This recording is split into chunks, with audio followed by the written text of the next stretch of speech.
Okay guys, तो आज बहुत दिन बाद वीडियो आई है और अगर यहाँ पे व्हाट इफ के पहले एपिसोड को यानी कि what if the captain Carter were the first avenger की बात करें तो एक ही लाइन में कहना चाहूँगा, it was a nice attempt and a nice discovery by the Marvel. जिस तरीके से उन्होंने यहाँ पे व्हाट इफ सीरीज़ की शुरुआत करी है, हाँ ये तो शुरुआत थी, जैसे कि हमें captain America the first Avenger movie देखने को मिली थी, उसमें बहुत काफ़ी सारी ऐसी चीज़ें हैं जो हमें इस 31 मिनट के इस एपिसोड में हमें देखने को मिलती है, जहाँ पे हमें सबसे पहले वॉचर जो है, जो कि एक्चुअली में मार्वल यूनिवर्स की तमाम इन्फिनिट पॉसिबिलिटीज़ पे या फिर मल्टीवर्स पे नज़र रखे हुए हैं, वो हमें नरेट करते हैं कि किस तरीके से टाइम, स्पेस और रियलिटी में कोई भी चीज़ पॉसिबल है और किस तरीके से डिफरेंट यूनिवर्सेस में चीज़ें एक चीज़ इधर उधर होने की वजह से यहाँ पे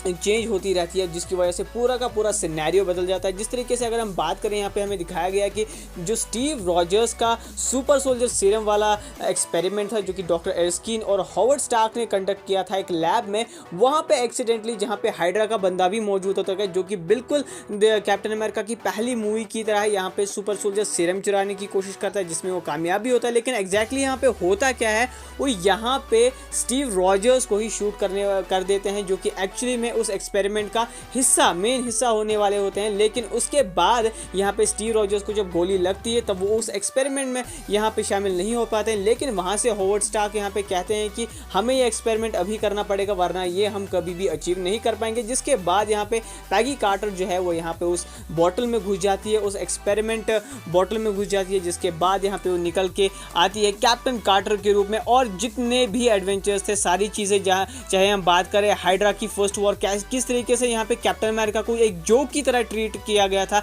वैसे ही यहाँ पे कैप्टन कार्टर के साथ हमें देखने को मिलता है कि किस तरीके से उनके सीनियर्स या फिर जो जनरल्स है जिन्होंने यहाँ पे इस एक्सपेरिमेंट को अप्रूव किया था, वो बिल्कुल ही नाखुश है, क्योंकि वो एक आर्मी चाहते थे सुपर सोल्जर्स की, और बदले में उनको क्या मिलता है, एक फीमेल गर्ल जिसको वो कभी भी एक्सपेक्ट नहीं कर रहे थे या फिर उस जगह पे देखना नहीं चाहते थे। लेकिन यहाँ पे एक चीज़ और आती है कि किस तरीके से इन सारे ऑड्स को ओवरकम करते हुए कैप्टन कार्टर हॉवर्ड स्टार्क के साथ मिलकर यहाँ पे टेसरेक्ट क्यूब को, जो कि मिल चुका होता है बिल्कुल फर्स्ट एवेंजर वाली मूवी की तरह ही, यहाँ पे रेड स्कल को, जहाँ पे वो ओडिन के उस सीक्रेट लोकेशन, नॉर्स मैथोलॉजी की लोकेशन को डिस्कवर करके वहाँ से टेसरेक्ट निकाल लेते हैं, और उसके बाद वो उनको एक्सपेरिमेंट्स के लिए यूज़ करने ही वाले होते हैं। यहाँ पे सबसे बड़ा ट्विस्ट इस व्हाट इफ सीरीज में क्या था कि वो है स्टीव रॉजर्स का यूज़ किस तरीके से वो पैगी के अलॉन्ग साइड करते हैं। क्योंकि जिस तरीके से हमने जितनी भी कैप्टन अमेरिकाज मूवी देखी, वहाँ पे हमें हैली एटविल का कैरेक्टर, जो कार्टर था, एजेंट कार्टर के नाम से वो जानी जाती थी, उनका यूज़ बहुत ही डिफरेंट तरीके से फर्स्ट एवेंजर वाली मूवी में, विंटर सोल्जर में वो बुढ़ी दिखाई गई, और तीसरी में तो वो थी ही नहीं ऑलमोस्ट, और जितने भी मूवीज में उनका यूज हुआ वो फ्लैशबैक्स में थी। लेकिन यहाँ पे स्टीव के साथ ऐसा नहीं था, बल्कि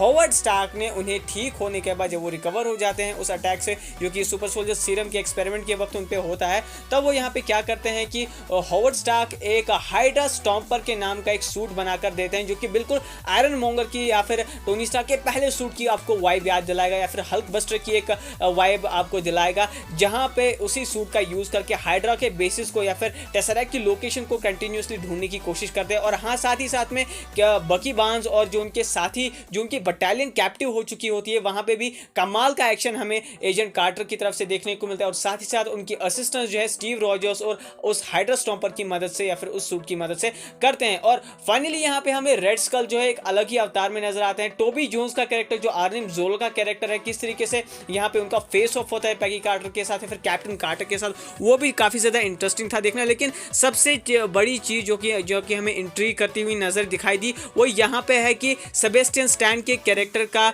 यानी कि विंटर सोल्जर के कैरेक्टर का विंटर सोल्जर न बनना, यानी कि बकी जो है इस व्हाट इफ सीरीज में, इस ऑल्टरनेट पॉसिबिलिटी में जो है वो एक नॉर्मल लाइफ बताएंगे। क्योंकि जब वो ट्रेन सीन होता है, जहाँ पे वो यहाँ पे रेड स्कल को ढूंढने जाते हैं, जो कि एक्चुअली में रेड स्कल ने एक ट्रैप सेट किया होता है, जहाँ पे उस ट्रेन में काफ़ी सारे एक्सप्लोजिव्स लगे हुए होते हैं, वहाँ पे बकी की जगह या फिर कैप्टन कार्टर की जगह होते हैं स्टीव मौजूद अपने हाइड्रा स्टॉम्पर के साथ, जिसके बाद वो ट्रेन एक्सप्लोड हो जाती है, और उस एक्सप्लोजन के साथ ही स्टीव जो है बिल्कुल बकी के स्टाइल में, जहाँ पे वो कैप्टन अमेरिका की पहली वाली मूवी में गिरे थे, वैसे ही स्टीव रॉजर्स गिरते हैं। और उसके बाद यहाँ पे सारे फैंस ये देखकर चौंक गए होंगे कि किस तरीके से यहाँ पे बकी बार्न्स, जो कि best of the best friends थे, till the end of the line थे स्टीव के साथ, उन्होंने यहाँ पे ज़रा सी भी कोशिश नहीं की या फिर ज़रा सा भी एफर्ट नहीं किया, स्ट्रगल नहीं किया बकी को यहाँ पे या फिर स्टीव को यहाँ पे माफ़ कीजिएगा ढूंढने के लिए। लेकिन एक और चीज़ यहाँ पे हमें देखने को मिलती है कि जैसे ही यहाँ पे पता चलता है लोकेशन का, ऑफकोर्स जो केमिस्ट्री और स्टीव और पैगी कार्टर के बीच में थी या कैप्टन कार्टर के बीच में थी वो अमेजिंग थी। और हमें यहाँ पे काफ़ी सारी डिस्टर्बेंसेस भी देखने को मिली, चाहे वो यहाँ पे बकी बार्न्स की तरफ से भी हो, हावर्ड स्टार्क की तरफ से, जो कि इनको काफ़ी समय तक हमें इस एपिसोड में इरिटेट करते हुए नजर आए जब भी इनका पास आने का या फिर इंटीमेसी वाला मूवमेंट हुआ था। लेकिन यहाँ पे जब फाइनली रेड स्कल को ढूंढने जाते हैं तो यहाँ पे रेड स्कल प्लेन के बजाय एक सीक्रेट फैसिलिटी में टेसरेक्ट क्यूब से एक पोर्टल ओपन करने की कोशिश करते हैं और उसके थ्रू एक मॉन्स्टर जैसा एक ऑक्टोपस जो कि हाइड्रा का लोगो नहीं होता है